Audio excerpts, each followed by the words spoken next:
Welcome to the Boston Art Podcast, Boston's premier art podcast, where we talk art, culture, and philosophy.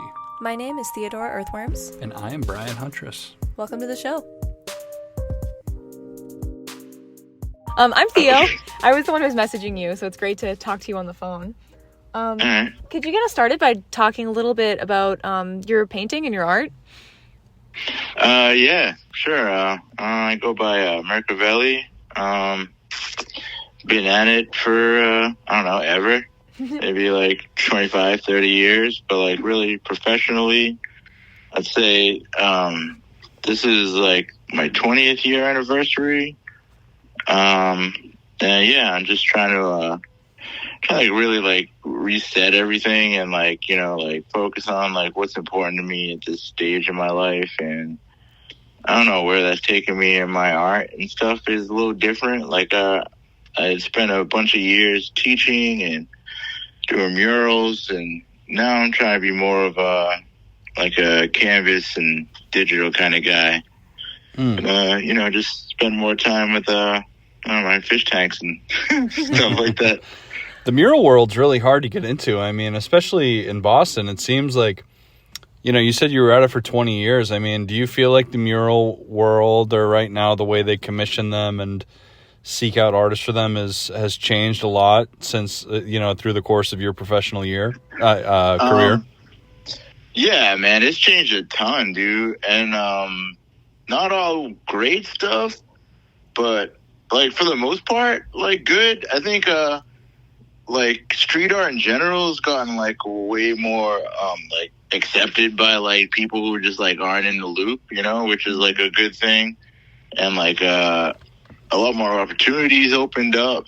But then there's also like a problem with this whole like line skipping kind of thing with like these like real traditional like graffiti kids and like I feel like it happens too with like local scenes, especially in Boston. Yeah, I think I'll tell you the thing with Boston is they're so far behind the loop when this whole thing started, you know, with like people like commissioning big walls from like fancy artists and et cetera, et cetera. Mm-hmm. So like by the time Boston wanted to get their feet wet, you know, there was already this whole like movement on the internet. And like, you know, like I've been in meetings where I see them like they'll skip like 50 applications and why don't we just do like a Shepard Fairey? I think would be a good one for this. You know what I mean? Like, like stuff like that. Like nothing against him, but you know, like stuff like that is like that's Boston all day, man. It's crazy, right? Like there's so many painters out here, man. Like personally, I just like, you know, I just get in a car or plane or whatever. I just move around, man, and get things done. Because like out here, you're like your hair turns gray waiting, man. So your mural commissions or the work you do, are they mostly in Boston, or are they in other towns and cities or places? Like, are you doing them outside? I mean, at this point, it's like pretty much everywhere, man. I've been at it so long. It's, you know, it's kind of hard to say like what's hotter than others. Like, I had a good run going down to Miami for about 5-6 years. So like I was picking up a lot of steam there, and I don't know. I started traveling a bunch like right before COVID. Actually, honestly, like I haven't really recovered on the like travel and mural game so much since like everything shut down.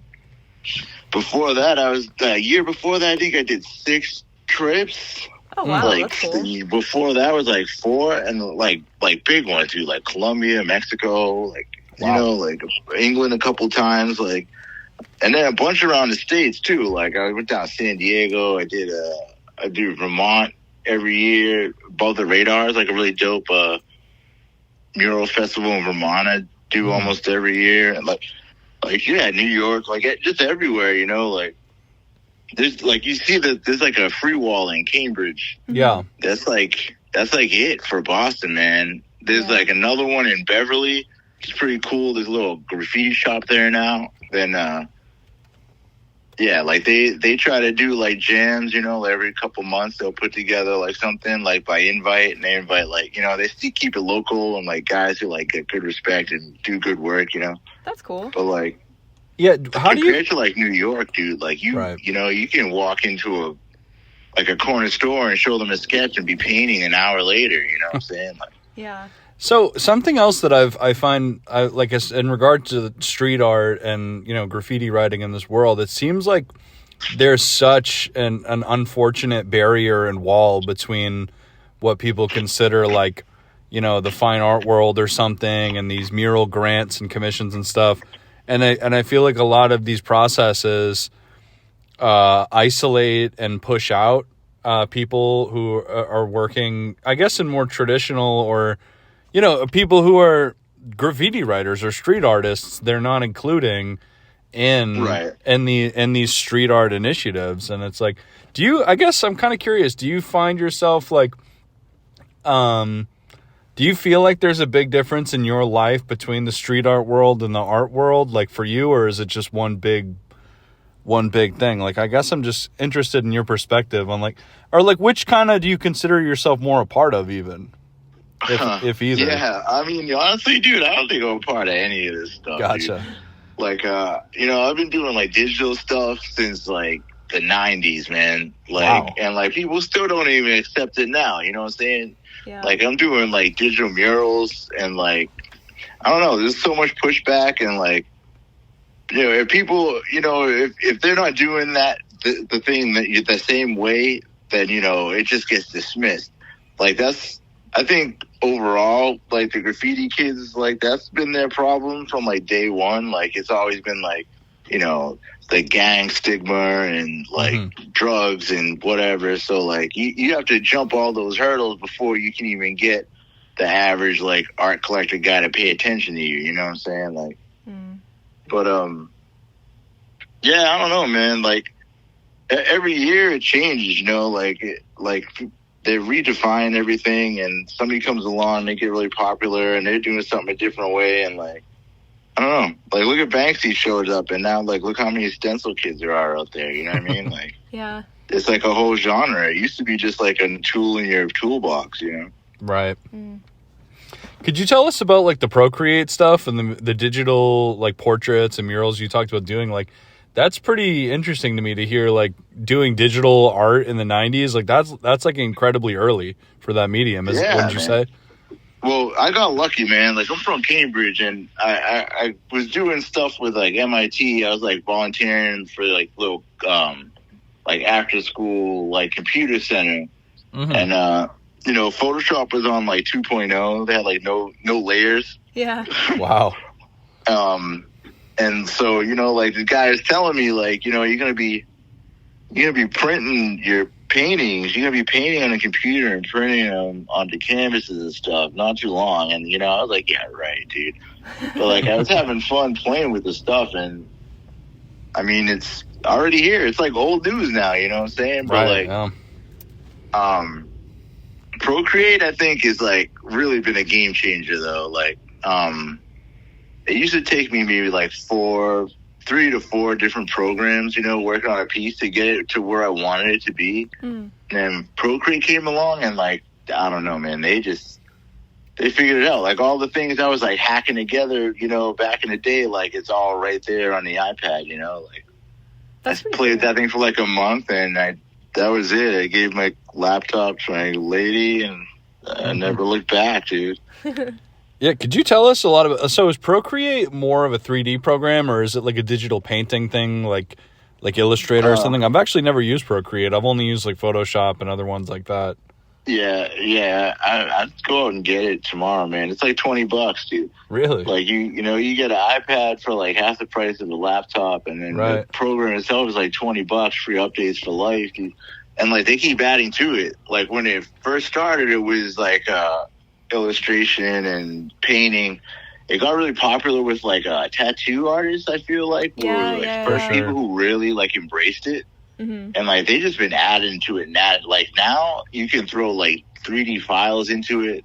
Wow. And like, I see this one guy who, like, he makes these 3D like subway train models, and then he throws them into Procreate and like, or he gives them out to people and like they graffiti up the trains in 3D, you know what I'm saying? Like, it's kind of sick. Or like I work on toys here a little bit here and there, and like I can take 3D models and pull them into Procreate and paint the whole thing like right on the surfaces when I send out for like prototypes and stuff. Like that's insane, That's cool. So I started doing animation too in the last like years. Like so like it just gets more powerful like every couple months. Yeah. Wow. So what kind you said you're making toys? Are they like vinyl figures or something like that? Yeah. Wow. Yeah, What's that process? Or is that like a small run, like you design them and then get a few of them made or something? Or like what does that look like?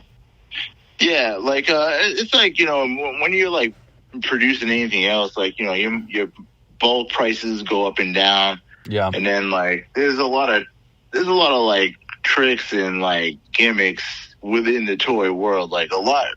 Like I've only been in there playing around with that stuff maybe like 4 or 5 years, but like holy shit, dude, there was so much to learn, you know what I'm saying? Like just the way people move in that space is nuts. But like remix culture, culture, dude. Like that's, oh man, that's like a whole different animal, just that alone. And in what way? And how do you mean remix culture? I guess I'm not totally familiar with. Like you take Ronald McDonald, and then you mix him with like Biggie Smalls, right? You know what I mean? And like you make like a figure like themed out like that. Yeah. Is like it's huge, dude. It's huge. That sounds like fun. Yeah, but it's just another one of those like there's always something that you have to like fight through to get your original stuff out there, you know what I mean? Yeah. Like with the graffiti stuff, it's like letter styles over like character design and like techniques. If you're doing stencils, then these guys are gonna hate you. If you're doing like the roadside stuff, then maybe you're not like, you don't have a sense of like color theory or whatever. With the toys, it's like the remix guys versus like you make up some character and you put that out and it doesn't like click with people.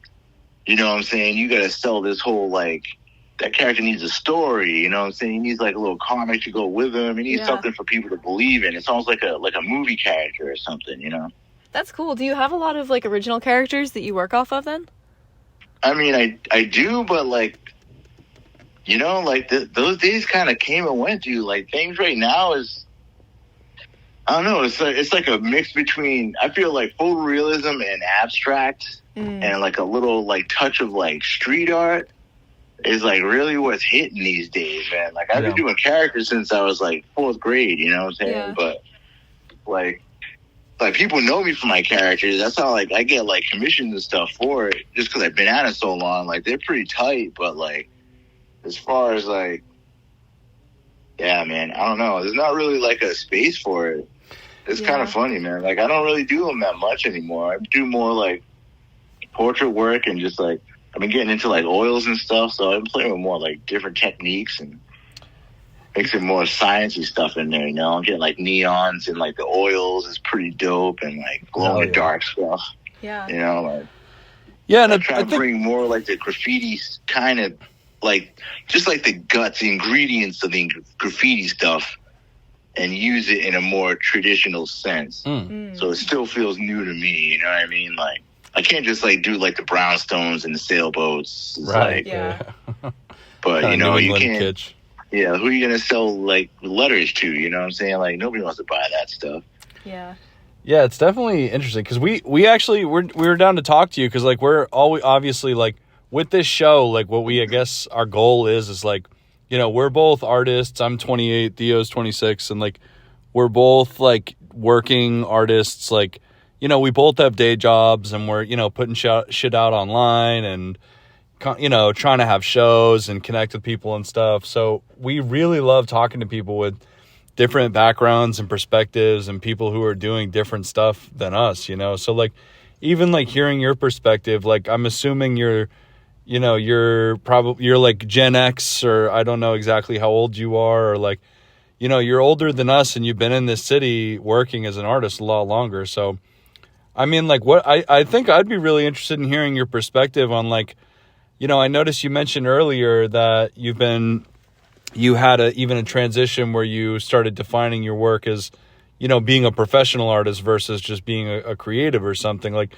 I guess I'm curious to hear you speak on your experience as a professional artist in the city, and like, I don't know, and like how you feel like it's worked out for you, or like how you see it, because we definitely talked to a lot of different people, but we do see some consistencies or some absent opinions. I don't really know. I guess I'm kind of saying a lot. Like I'm kind of giving you a lot to. No, I know. I get it. I'd say so. Honestly, dude, the thing that really sparked it off, like I was out painting and stuff and like running around. I got a crew and shit like that. But and then I just got really inspired when the Red Sox won the World Series, man. Really? I was like, you know what? I need to like get off my butt. 2004? And like, yeah, 2004. It's like I gotta like put this together and like really figure out. Like I already knew like how to do websites and stuff like that from like all the teaching and like mentoring stuff I was doing. And I just focused it down, man. I like recruited a couple of guys that I was like had fun painting with. We started a crew called a Rec Loose, and like our whole thing from day one was we're gonna do this to do like art parties, like loft jams, gallery shows. Like this isn't like a regular like just go out and paint the streets kind of thing. I wanted to do something. Like I was getting to like that age where it's like, all right, what are you going to do with your life? You can't just like run around chopping fences and painting rooftops all your rest of your life, like, right. And like, I wanted art to, that is the only thing I really know how to do, man. So like, I needed to figure out a way to like keep it relevant and not just like, end up being a plumber or something else, Yeah. So we started that, and I didn't know anything about like putting a show together or curating a show or even like having stuff like gallery ready to hang. Was like, what does that mean, like, and I don't know, man. I ended up with about 9 guys. We did a good like maybe 7-10 year run. We were like really hitting it in the streets, dude. Like a couple years we'd do like a show a month, we just like, it might not be all of us, but like, I could rotate like 5 guys do a show here, 3 guys do a show there, Yeah. It's always encouraging people to get their own things going, kind of like a Wu-Tang kind of thing, you know what I'm saying? Like you work on your thing and we work on our things together, and like, like how they're going to stop us, you know what I mean? Yeah. And then, I don't know, people get older, people start having kids and stuff like that, and kind of everybody started going their own separate ways and stuff, and I started focusing on. I was doing teaching for a while, and then I kind of had another one of those things where it was like, what are you just gonna be like a teacher, dude, or are you gonna really be an art? Like if I can get stuff done as an artist, then that's the same influence I'm gonna have on these people than if like I'm sitting there and I'm showing them how to like letter structure every week and I'm like miserable anyway, you know what I mean? Like so like I gave up on the teaching stuff and I just focused on like stuff with like a higher potential for keeping it rolling, like I was taking like commercial commissions because I can do like the digital stuff and illustration, like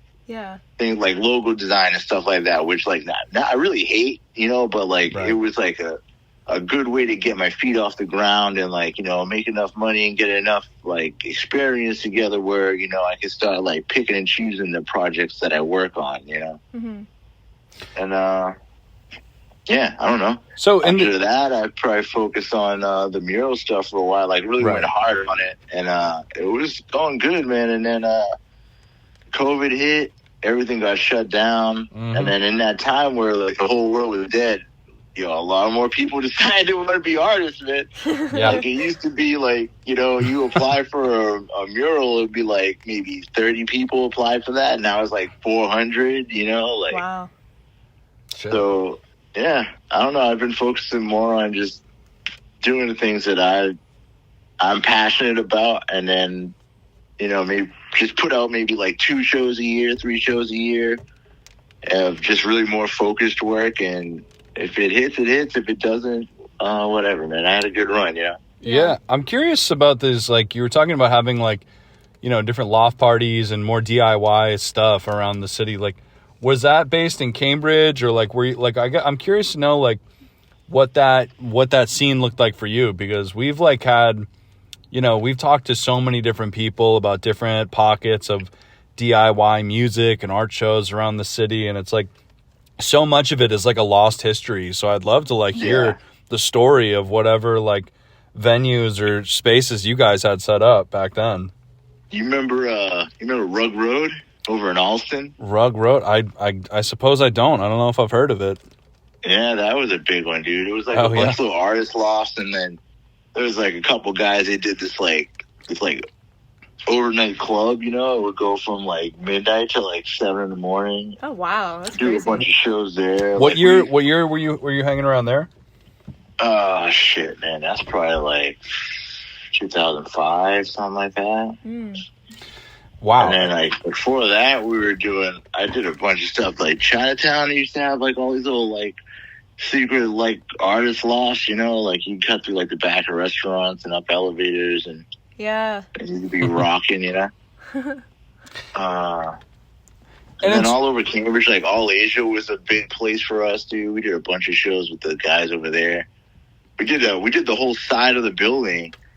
It was like a 7-man production. It lasted like 4 days, dude. It's like MIT bought the building across the street, and they were like, "Oh, this is no, absolutely not. We're trying to sell dorm space here, and like, you know, this graffiti stuff isn't gonna fly, man." And like, they got the city involved, and like, yeah, dude, they had to roll over that whole thing. It was crazy. I feel like the colleges have really changed the landscape in Boston. Mm-hmm. Oh yeah, they tried to cancel me a couple times, dude. I made 11 o'clock news for a mural like 4 years ago, just out of nowhere. All came from like one lady who was just like upset, sent me an email, and then she like sent that same email to the Globe, and then next thing you know, there's like reporters showing up while we're painting, and then like we're on the news that night, and it was crazy, bro. Jesus. So do you have any notable murals that you guys did, like, or that you did that are still up, or some of the ones that caused like a lot of controversy in that way? I mean, if you Google Merkaveli, you can see a bunch of stuff, but like, yeah, as far as stuff sticking around in Boston, it really doesn't happen, dude. Yeah. I'm trying to think of some, like, remember the Bartlett Yard? You remember that whole thing? You know, I think this could be like, I'm not sure actually. I mean, because I started coming around to like, I got my start with art in different art communities through music and shit, and going to shows and house shows, and like probably like 2013 was like when I really started getting out there and meeting people and stuff. So I might have like missed the boat on a lot of the stuff you were a part of. Yeah. You know. Yeah, that Bartlett thing was probably around that time. Oh, really? It was. I'll tell you though. So this place was really dope. It used to be where they did the repairs for like all like the city buses. So it had like these giant garages with like big cranes and stuff in there. But it was all like just run down since like the 70s or something. They stopped using it. But so these developers bought it all, and then. This is the thing they do in Boston, dude. They have something, and they're going to tear it down in like a year. Yeah. So they're like, let's do like this crazy murals, and like, let's hook it all up. And like, the city will get all hype. People will start doing like walking tours and stuff, and then they knock it down, you know? And then it's like luxury apartments, CVS on the first floor, like every time.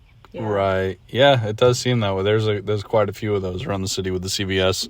Yeah. I think I was at one recently. Now. Me and my buddy Brandalism, we started doing with this little arcade down in Nantasket Beach, and then we ended up doing like the whole building, like inside and out. Wow, was that mural restoration project that they were like looking for artists for? It was like an old ocean mural, and they were looking for people to like revamp it or something. Yeah. Oh, okay, cool. Yeah, that was part of it. We ended up doing like 90% of that stuff. Wow. But same thing, dude. Like, they just hit us up the guys that run it over there just hit us up like last week. Somebody bought the property. They're gonna turn it into a high rise with like shopping on the first floor, and they're gonna knock it down.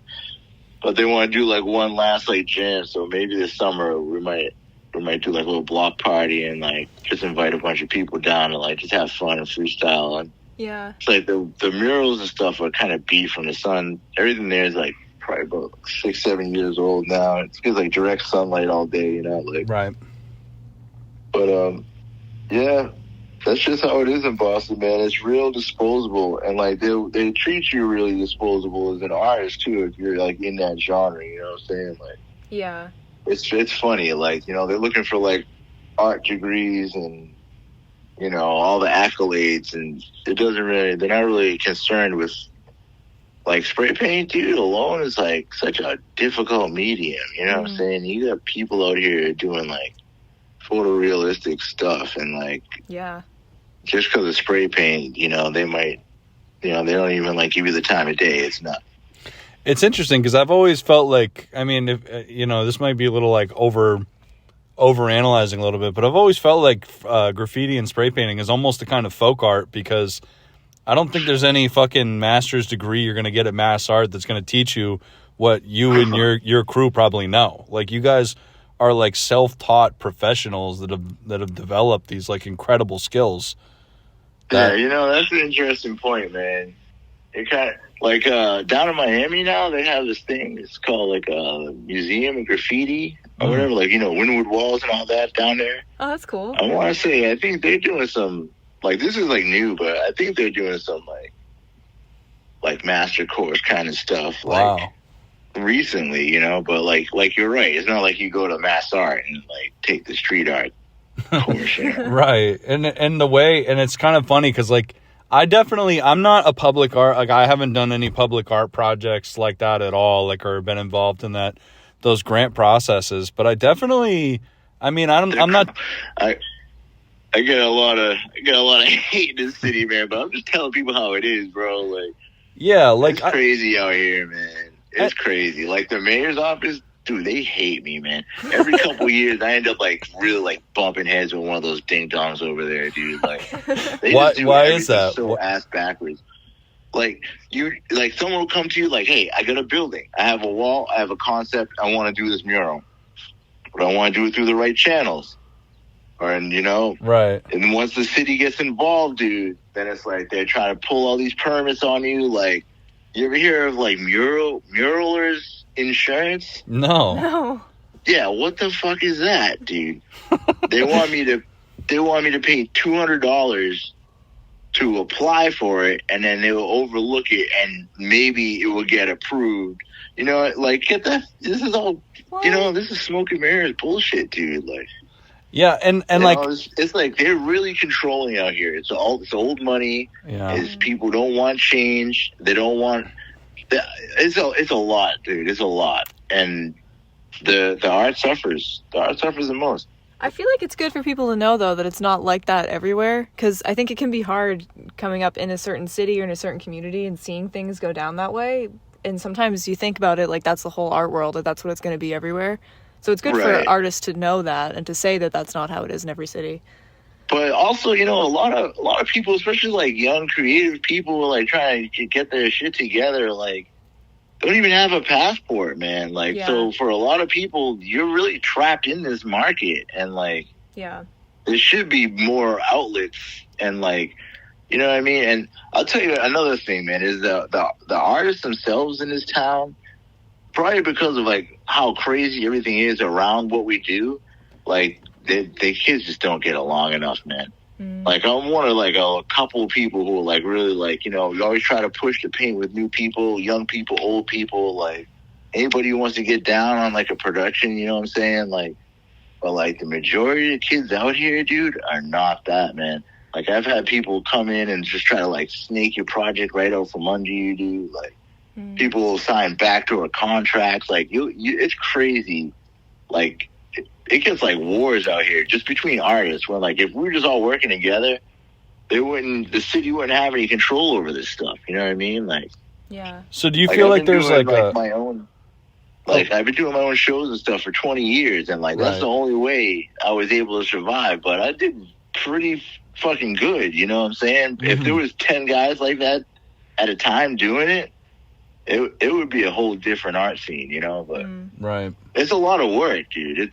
It's a lot of work. Like, it was miserable for a long time, dude. But if you want to get your stuff out the way you want to do it, I wouldn't suggest any other way, man. Yeah. Where do you think that unity problem comes from, where people aren't, like, wanting to collaborate? Do you feel like it's, like, an age thing? Like, are you seeing that more in the younger artists coming up with the street art community and stuff? It's been like that since day one, bro. Yeah. It's always been like that. But what people don't realize is, oh, man, I don't know. With the young guys I see coming up, like I had this I'm not going to mention any names, dude, but I'm sitting here. I was at this, like, meeting about, like, the skate park and putting some new art up in there, you know what I'm saying? And this chick wants to come out and be like, oh, yeah, this is, for you guys that don't know, this is Merkaveli. You know, he was a really, really cool graffiti guy back in the day. I just want to thank him for passing the torch to our younger generation.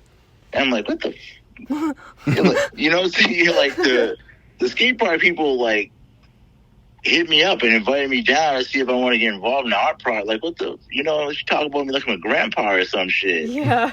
You know what I mean? And it's like, dude, these people don't even have, like, real strong, like, art skills on, you know what I'm saying? Like, dude, you're riding on these, like, gimmicks right now, dude. You think you're really hot, dude. You're, like, working for, like, 2 years doing murals. Like, I don't know, man. Right. Like, not enough respect. For 10 years, like, all right, like, on like the street art side of it, bro, like, you know, and, like, the battles and, like, people lining each other out, like, dude, I've been through, like, 3 or 4 generations of that stuff, dude, and I'm still out here painting, you know what I'm saying? And, like, a lot of those guys that, like, they used to be, like, fight on sight and, like, you know, like, go out of your way to ruin this guy's art. He goes out of his way to ruin the thing you just did last week. And, like, you know, I see these people now, and they're like, hey, you know, like, you know, respect, dude. Like, you're still out here, you're doing new things, you know, you're still getting better, still learning new things. Like, you mean your most hated enemies will realize that if you don't give up and you stick to it, you're like, you know, you're only really battling yourself, dude. You know what I mean? Like, yeah. I'm curious to know, like, take that same, like, mentality, like, across the board. You know, like, if you're like, I'm trying to get into, like, a new gallery, or I'm trying to learn, like, a new painting technique, like, you know, I'm just trying to figure that out. Like, it's like my life's on the line, dude. I don't really care about what anybody else has to say or anything they're going to try to do to obstruct me from getting my goals done, you know? Yeah. Yeah. How do you balance that? Like, I mean, I would find it really uniquely hard to balance this kind of pariah, like the kind of legal murkiness of it, where, like, some, you know, like, some folks might be getting in trouble, or there might be a kind of danger of that.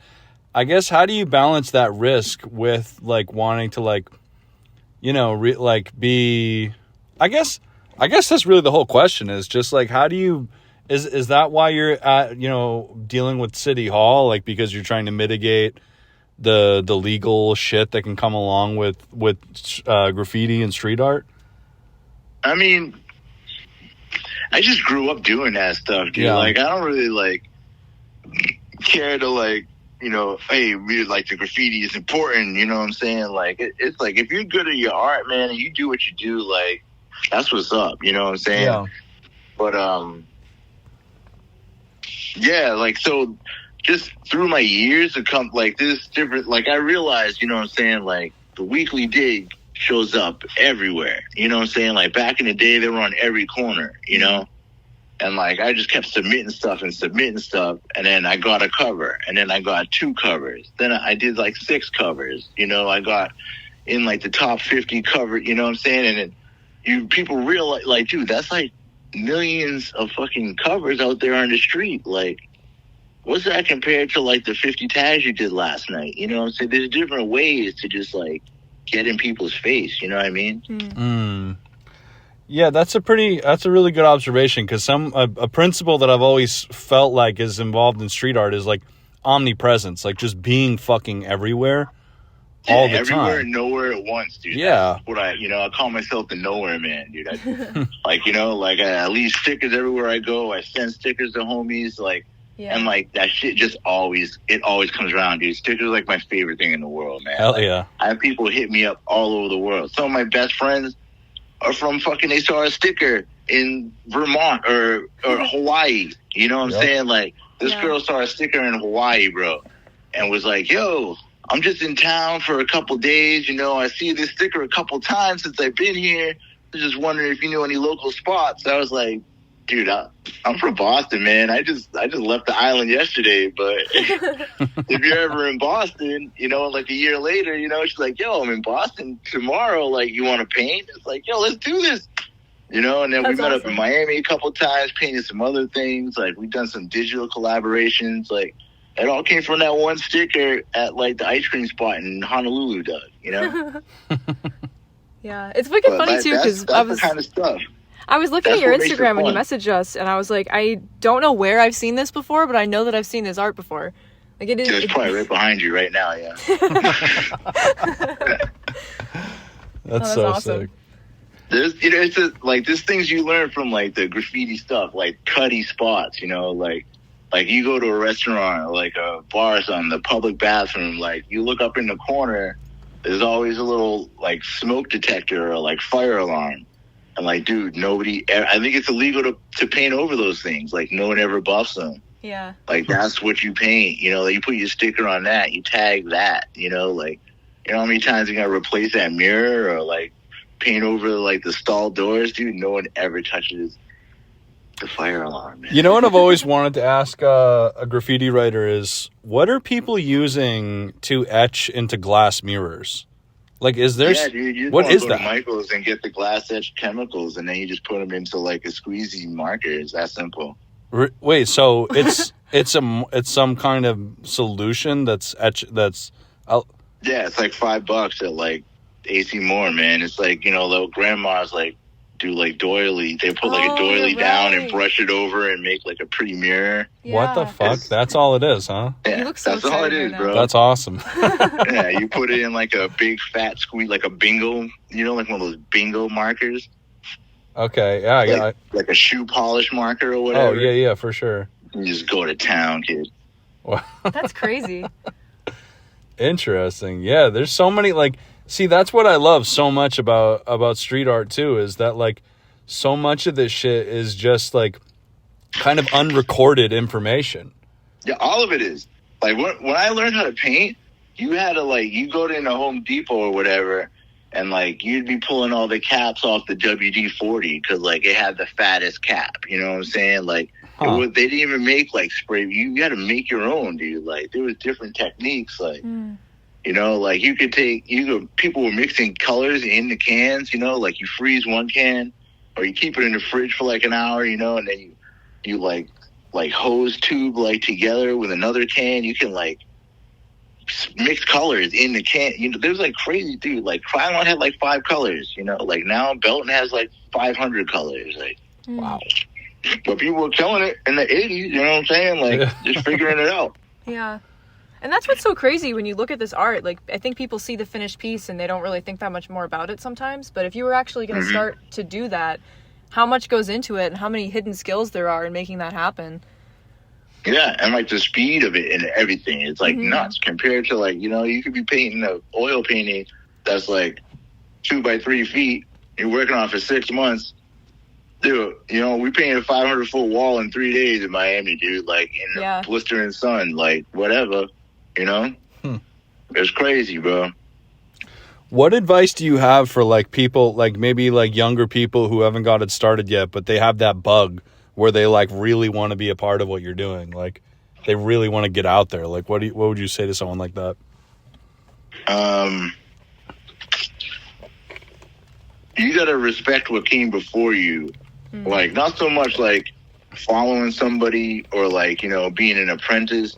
Yeah. But just understand the processes that it gets, to master a style. You know what I'm saying? And, like a lot of, like, the new generation stuff is, like, real gimmicky, man. Like, it's easy because it's so much like online. You can like see so, you know, like back in the day, it was a lot more like really figuring things out, but it gave you like a more solid foundation, you know, like, because like things are gonna go wrong no matter what you do, man. Like I see people who like, you know, you come up with your sketch and then they'll project the sketch and then trace the outline and then come back and paint it the next day. You know, there's nothing wrong with that. But then I've also seen times where like the projector failed or like the power cord wasn't long enough. And like, you know, it just ruined these people's whole thing. And this is like commissioned work, you know what I'm saying? Like, dude, you're in Mexico for 3 days to do this mural and like you're having a bitch fit because they don't have like an AC adapter. Like, right. You got to be able to paint without that. You know what I'm saying? Like, like I think things like that. Like, try to learn everything, man. Try to learn just 3 different ways to do whatever you're gonna do. You know, like if it's gonna be monochrome, if it's gonna be like photorealistic, how are you gonna get your proportions right without, you know, sitting there at the wall for 3 days? Like, you just gotta be a sponge, man, and don't let anyone discourage you. And don't fall into like the gimmicks, man. The gimmicks is corny, bro. Like doodle grid. What is it? Doodle grid? I haven't heard of it. You see the doodle grid? No, I haven't heard of it. It's like you do a bunch of scribbles and then you do your art piece over there and then you use the scribbles like, the ideas. I have heard of that, yeah. You know? It's like, yeah, I get it. Some people want graded proportions, and like if you're working on like a 40-foot wall and like it's in a narrow alley, you don't have the space to back up and look at. Yeah. But I see guys doing like a 10 by 10 square, and they're using. Come on, dude! Like, you know what I mean? Like they just saw someone else do it online, so they're doing it.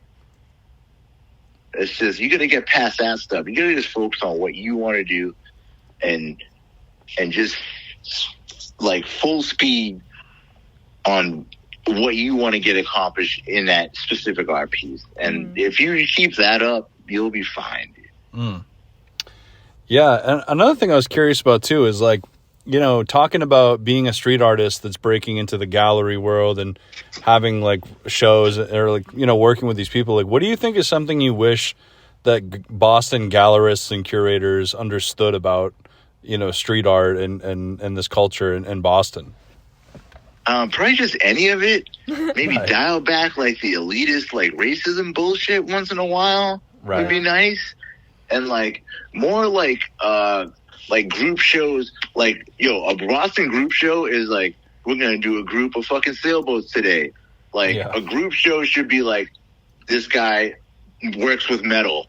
This dude is a spray paint guy. This guy does watercolors. Like, that's a group show. You know what I'm saying? Like, that sounds sick. Not 17 people who paint cats. Right. You know what I mean? So it's going to be all cat paintings anyway. Like, what, you know, like, what the fuck is that? Yeah. You know what I mean? Like, they just don't got their head on right, dude. There's a couple places, like, you know, like Blue Triangle Gallery, hottest spot in town, dude. Hell yeah. Like, they do something dope every month, man. And it's like just off the rails. And it's like, it's new energy, you know, it's like untraditional artwork, you know what I'm saying? It's like crazy mix and match up of like styles. Like, you go on Newbury Street, it's impossible to find that. Yeah. You know, you get like that one pop art guy in town who's killing it right now. Like, he might get his opening there. And then next week is going to be Brownstones by, you know, some dude. Like, yeah, nah, man. Something really popping, it never makes it anywhere near that. Anywhere even near the city. You got to go, like, out to, like, these little, like, artist lost spots, dude. Like, in your cut. You're like... And then that puts a whole divide between, like, you want, like, people with money who are going to come out and buy some art. You want these people at your event. Or you want these young party animal, like, I don't give a fuck, I just want to paint the city tonight kind of kids at your show, too. Because you with them, too. You know what I'm saying? I'm like, that's where the fun is. You don't have fun with these stuff your art collector people. You want to go party all night with the crazy kids. Right. But, like, you know, like, they're not making it out to Abington for a show, you know what I'm saying? To, like, the back of Newton for, you know what I mean? Like, right. it's crazy to find a place consistent in like where everyone can get to in Boston. It's another thing. It's really hard to find. Yeah. And it hurts the art scene. Yeah, could you tell us about Blue Triangle? Like you mentioned, they do a different like really cool show every month. Like, where are they at, and like what do you like? Do you know the story behind what they're doing? They're right behind the Archie over in Chinatown, man. It's Really? it used to be like some like lost, man. Like I used to do some logo work with a DJ guy that lived in that same building, but yeah, man, Matt picked it up. He picked up a spot there a couple years ago, and I guess during COVID, the space across the hall from him opened up, and he got like a good deal on it, and he just like built it out with his bare hands, man. Like his wife and a couple people helped him, and Wow. Hell yeah. yeah, they opened a gallery like last year. I met him right around that time. He used to be part of like the artist community over at like the distillery. Oh, okay. But, yeah, I've heard of them. Southie. Yeah. Like I didn't really do much stuff over there. I wasn't really in that scene, but Sure. like everybody I know knows this guy already. And then he started this thing, and like it's just been hitting, bro. Like they did like I don't know, like 30, 50 people like group show for their opening thing. I got a piece or two in there for that. Congrats. That's awesome. And, I just really liked I really liked the way they were doing things, man, and then like the beginning of the year came around, and I was like, this is my 20 years. I need to like find somewhere like in town where I can just like show off like just what I got from 20 years of like doing it, And, like, Yeah. I pitched it to them, and like they were ready for it. They were like, yeah, let's do it. So like, July 5th, we're going to shut it down over there. It's gonna be That's dope. awesome. Hell yeah. But I would follow them, dude, and like tune in because they always got some crazy stuff too. Like they did the Lunar New Year show. They had like lion dances like in the gallery, bro. Like, Oh, no it way. was dope. Man. Yeah, man. Like I went to another show there. They had like a whole GTI just in the middle of the gallery. They like chopped it up and carried it up the stairs and like put it back to like they're doing funky stuff, dude. That's cool. I feel like it's And rare they're to find real that. like fashion forward on like the artists that they're fucking with and like the scope of work and like they're doing it for like what Boston needs it to be done. You know what I'm saying? Like I haven't seen a place like that in Boston in probably 10 years. And like every once in a while there's a spot that pops off for a while, but there hasn't been one as long as I've been painting that's just been consistent. You know what I'm saying? Like Yeah. And they've been there doing shows for about a year now? these guys, yeah. I forget exactly when they started, but this is their second year. That's cool. I know that much. Yeah. That's awesome. Yeah, but they're dope, man. They've been getting a bunch of write-ups and stuff, like Best New Gallery, like hot spot to see. Like people are paying attention, man. They're doing an opening this Friday. It was the 24th, I think. Really? This Friday there's an opening there. Yeah, it's gonna be dope, man. Cool. I try to go to every one. I always have a blast, dude. You always see something cool. You always meet a new funky artist, man. Like, Yeah. it's dope.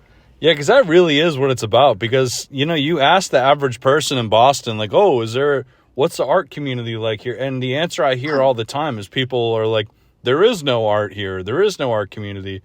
And I always look at those people like, what the fuck? Because there's a ton of people. You just gotta flip some rocks to find them, dude. Like, Yeah. no. Yeah. I couldn't agree more. What do you hear about? Like, dude, I travel. Like, people still don't think there's black people in Boston. Yeah. Right. Like, whose fault is that? Like, you know what I'm saying? Like, that's crazy, dude. That's crazy to me. Like, in 2024, like, I had people say shit like that to me. Like, in Kansas City, the dude's like, oh, wow, I didn't even know there was, like, that kind of stuff going on there. And like, yo, what? Like, they just think it's South Boston, dude, and, like, the seaport is, like, all they promote. You know what I'm saying? Like, it's crazy, dude. Like, Roxbury, Dorchester? That's not real. What are you talking about? I'm like, dude, yeah, there's whole, like, black neighborhoods, bro. Like, you barely see any white people. They're like, nuh-uh. Yeah, and it's a majority people of color and immigrant city. Yeah. Right. Yeah, forever. It's day one, dude. Like, Yeah. you know what I'm saying? It's crazy, bro. Yeah. But it's the light that they want us. It's what they want you to see. It's what they want to promote. Yeah, and I don't want to be too negative, but I fucking hate this shit at the seaport, dude. It fucking sucks. It fucking is horrible. So, and I mean, we it's tough, because like the city's changing, like the whole world in general. But like, dude, the city's changing so fast. Like, Yeah. there's just a lot of like ding dong stuff that gets through the cracks, man. Like, who knows what's gonna last? And they're, like they really don't have an identity, man. Like what is like what's a Boston? Like if you talk to like the old school graffiti heads, like back in like 89, 92. Like, yo, everybody knew who Boston was. Everybody knew the painters out here. Like, we were that close to New York that people, and like everybody in Boston was a piecer, dude. Like sick, full like art productions. You know what I'm saying? Not like just two color like throw ups. You know what I'm saying? Everybody painted their ass off back in the day out here, and like it was like worldwide. Everyone knew about it. You know what I'm saying? And like now it's like. People don't even know, dude. They don't even know there's stuff going on out here, man. What do you think changed in that generational divide of the skill? Like, do you think that it was a kind of that information wasn't passed down as easily, or I wonder where that got lost with the techniques and stuff? Mostly, people just there's like a crackdown on it, like crime wise, and like you said, there's no like schools for it. And another one, dude, and really big in the graffiti world is like there's a lot of drugs in the graffiti world, man. A lot of people don't make it, man, and like and everyone's dying by the time they're 30. Like, who are they gonna show what to do? You know what I'm saying? Like, right. All that stuff is a factor, honestly, dude. But like Boston, especially, like the Vandal Squad, like history here is like crazy, dude. Like, you remember Shepard Fairey got arrested here? I didn't know he was arrested here, yeah. Dude, he was at the White House celebrating with Obama for doing his poster or whatever. Right. And then like a month or a week later or something, he had an opening here at the ICA, I think. And like the Vandal Squad waited and like jumped him at his fucking opening, dude, and locked him up for something he did here like 20 years ago. What the fuck? Just to make a scene out of it. Yeah, bro. Right. Look that up. That's crazy. That's fucked.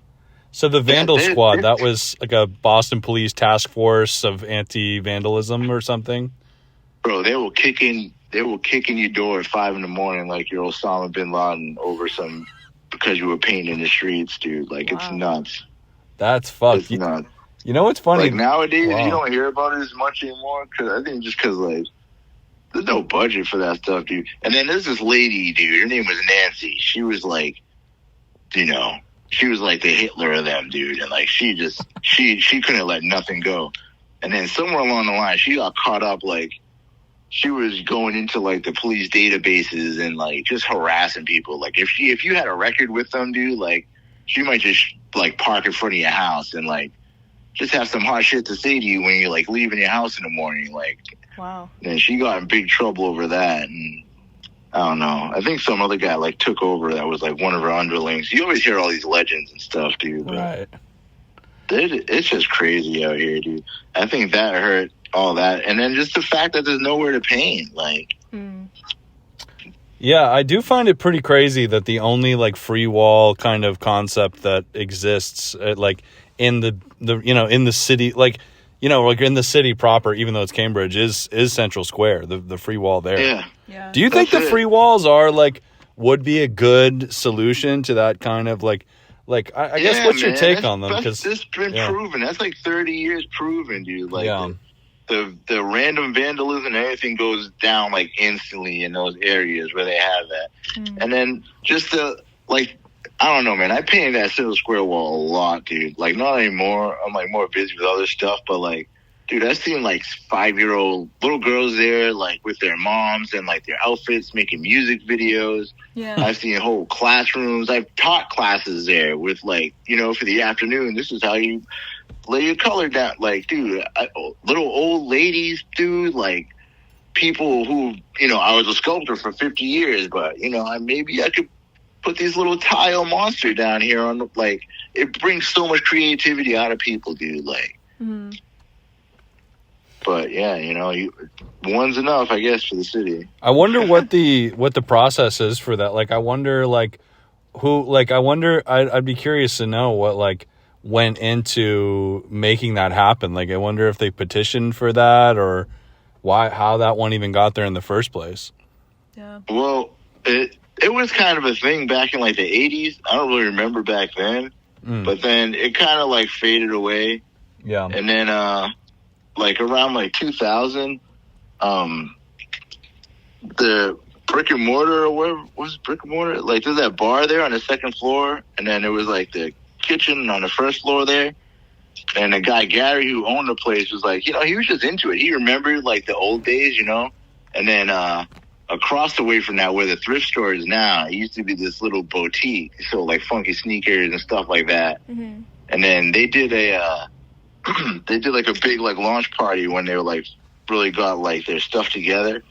And then they approached Gary about painting in the alley there, and then our crew got involved. We were like, we did like the whole event, you know what I'm saying? Like front to back, we did the whole wall there. And then it just kind of re-sparked the whole free wall there from that, dude. It hasn't stopped since. Oh, that's crazy. And then like last year, the year before, like all the years and years of paint going onto that wall, where like the chemicals in the paint started eating away at the mortar that holds the bricks together. Right. And like that whole wall was like about to fall off.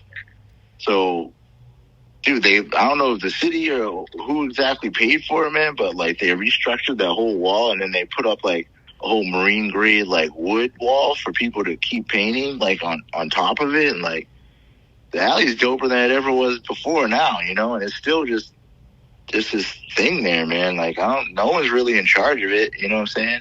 Yeah. But then they don't really have to be. Like there's no problems over there. It's been going like 12, 13 years now, you know? So that like kind of organically came to be then. I never knew that. I figured it was like some kind of public art thing that some committee fucking put together. I can't remember what that store was called, dude, but that little like jam that they did was the first thing that really, like before that, it was just like people sneaking out at night. There wasn't anything nice there, dude, but yeah. And like I'm pretty proud to say my crew was the first dudes to recluse rock that shit for that block party thing, man. And like that's whatever, it's never ended since then, you know. But like just little things from that wall, dude. Like this, I found a lady in London who does like custom like nail designs, like nail polish shit. Right. And she did one of my characters on some lady's nails from a picture that she saw on like from Google or whatever that was from that alley. You know what I'm saying? Like I did like Zangief from Street Fighter a couple of years ago. Yeah. That's my dude, man. I love that guy. And then one of my buddies hits me up like a month later. There was some like article this guy wrote about, you know, the connection between street art and Street Fighter, and that fucking piece of Zangief was like the cover picture for the article. You know what I'm saying? It was up on like the Shuriken like website, dude. Like just from that alley. Like it's crazy, man. That's cool. You probably 1 million people walk through there in a week, right? You know what I'm saying? Like who knows? Wow, that's a good story, man. That's fucking sick. I didn't know any of that about you. I'm glad we're interviewing. You know, it's a really cool thing. Yeah, I told you, man. I've been out there since 2004, man. I've done it all, man. I've seen it all. Yeah, it's actually kind of funny that we're talking to you too, because it's been on. I knew your name and I saw your art and everything you're doing, but we've wanted to interview like a true like, you know, like a real Boston graffiti artist for a long time. But we've never really known how to approach it in terms of like approaching like people that are a part of that community and culture, because we didn't really like, you know, we didn't want to like blunder in and like, I don't know. Right, like, right. I don't. But it's also hard too, man, because a lot of guys are, you know, they just want to paint, man. Like I try to like some guys I know, like some of my favorite artists, dude, like really, really good artists. I'm like, yo, we should do like a canvas together, man. It would be sick. And they're like, never done a canvas, man. Yeah. Or like, you know, I wouldn't even know where to start. I don't want to do a canvas. Like it's crazy, man. Like people what people do with their talent, is crazy, man. I don't know. I'm trying to like make art and sell my art and do it. So Yeah. I don't have a problem with like doing interviews and stuff like that. But a lot of people like don't want nothing to do with it. Like I don't care about like like I don't need to be up in the spotlight. Like I just want you to pay attention to the stuff I'm making. You know what I mean? Like Yeah. But yeah, I don't know. Yeah, I mean, I think that your perspective is one that, needs to be amplified in a lot of ways because, like, this city really is suffering from, an overpopulation of mediocrity and promoting shit that's just ridiculously sanitized and safe and unchallenging. Yeah, exactly. So for people to be out there, like, doing, like, not even necessarily new shit, but shit that's just... has a fresh perspective to it. Like, because I say not new because you've been here. You know what I mean? Like, you're not a new artist, obviously. You've been here longer than most of the people operating in this city of transplants, Like, yeah. But I'll tell you, man, most of the stuff I do is still like, like DIY. And, I know a guy who happens to own a restaurant, so we do something there, like stuff like that. Like, yeah. I don't have like, like a Rolodex of like art fucking curators, Yeah.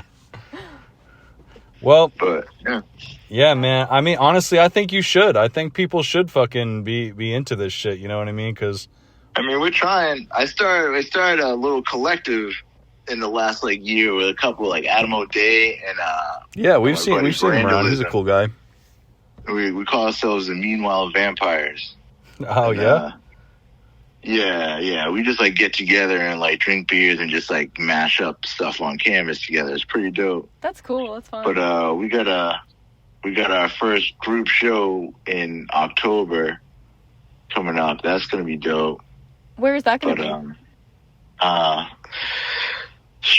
Oh man, honestly, I can't remember the name of the gallery. It's in Medford. It's pretty dope. Hell yeah. I don't know. I mean, if you guys like just stay up on my Instagram and stuff, I'm gonna start promoting it in the next like month or so. I'm just like finishing up the stuff for Blue Triangle right now, but hell yeah, that's man. my next, well, yeah, we'll definitely cover that shit when it comes up, man. And we're really grateful to have talked to you. Like, I mean, like I said, our goal is to create as holistic and as real of a picture of Boston as we can through these interviews. So, thank you for blessing our show. And I'm glad you guys are doing it, man. That's what's up. Yeah, no, we want this to be as three-dimensional as possible. So we appreciate you coming on and telling your story and shit. And man. Thanks for having me. Yeah, we'd love to have you on again, and we'll definitely go see the Blue Triangle show and be keeping up with you, man.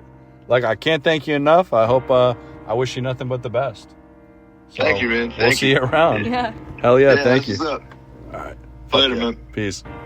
Boston Art Podcast is an independent DIY production by Brian Huntress and Theodora Earthworms. The information contained in this episode represents the views and opinions of the original creators or our guests and does not represent any institution, organization, or business. Find us on Instagram at Boston Art Podcast and tune in for a new episode every Friday. Thank you for listening.